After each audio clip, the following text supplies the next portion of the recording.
chapter 8, thinking in a certain way. You must form a clear and definite mental picture of what you want. You cannot transmit an idea unless you have it yourself. You must have it before you can give it, and many people fail to impress thinking substance because they have themselves only a vague and misty concept of the things they want to do, to have, or to become. It is not enough that you should have a general desire for wealth to do good with. Everybody has that desire. It is not enough that you should have a wish to travel, see things, live more, etc. Everybody has those desires also.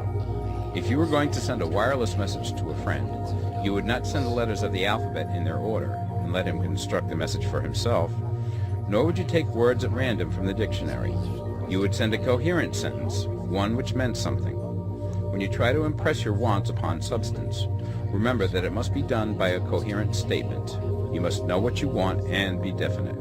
You can never get rich or start the creative power into action by sending out unformed longings and vague desires.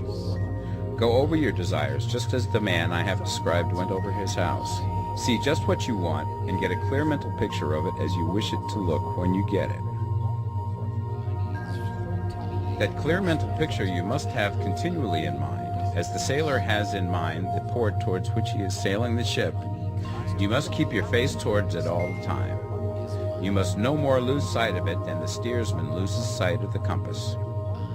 It is not necessary to take exercises in concentration, nor to set apart special times for prayer and affirmation, nor to go into the silence, nor to do occult stunts of any kind. There things are well enough, but all you need is to know what you want, and to want it badly enough so that it will stay in your thoughts.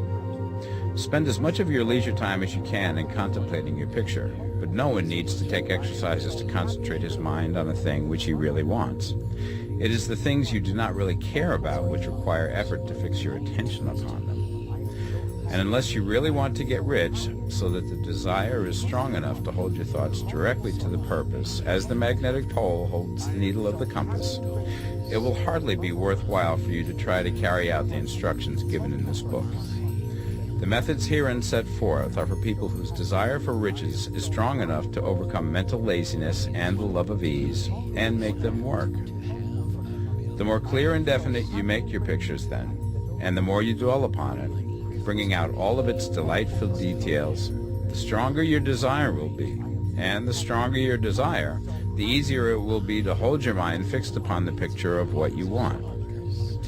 Something more is necessary, however, than merely to see the picture clearly. If that is all you do, you are only a dreamer, and will have little or no power for accomplishment. Behind your clear vision must be the purpose to realize it, to bring it out in tangible expression. And behind this purpose must be an invincible and unwavering faith that the thing is already yours, that it is at hand, and you have only to take possession of it. Live in the new house mentally until it takes form around you physically. In the mental realm, enter at once into full enjoyment of the things you want. Whatsoever things ye ask for when ye pray, believe that ye receive them, and ye shall have them, said Jesus. See the things you want as if they were actually around you all the time. See yourself as owning and using them. Make use of them in imagination, just as you will use them when they are your tangible possessions. Dwell upon your mental picture until it is clear and distinct, and then take the mental attitude of ownership towards everything in that picture. Take possession of it in mind, in the full faith that it is actually yours. Hold to this mental ownership. Do not waver for an instant in the faith that it is real. And remember what was said in the preceding chapter about gratitude.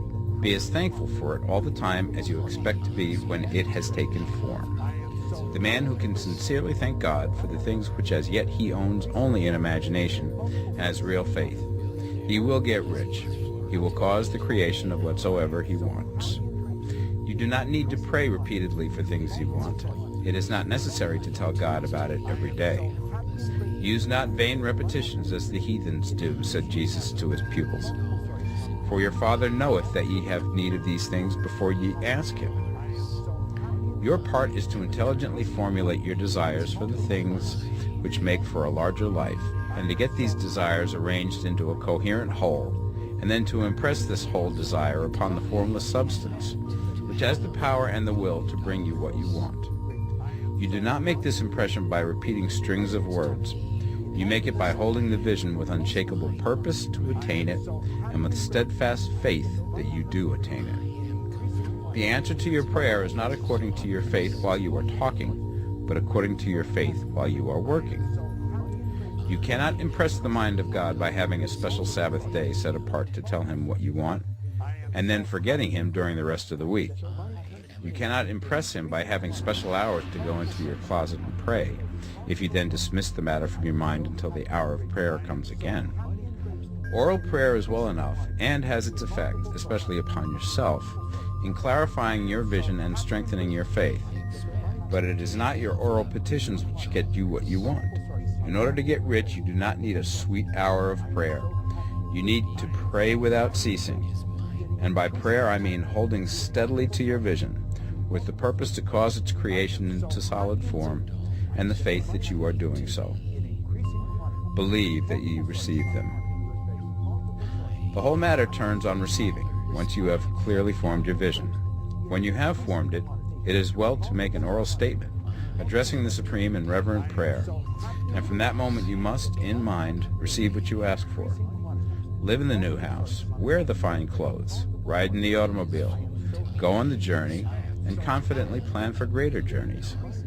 Think and speak of all things you have asked for in terms of actual present ownership. Imagine an environment and a financial condition exactly as you want them, and live all the time in that imaginary environment and financial condition.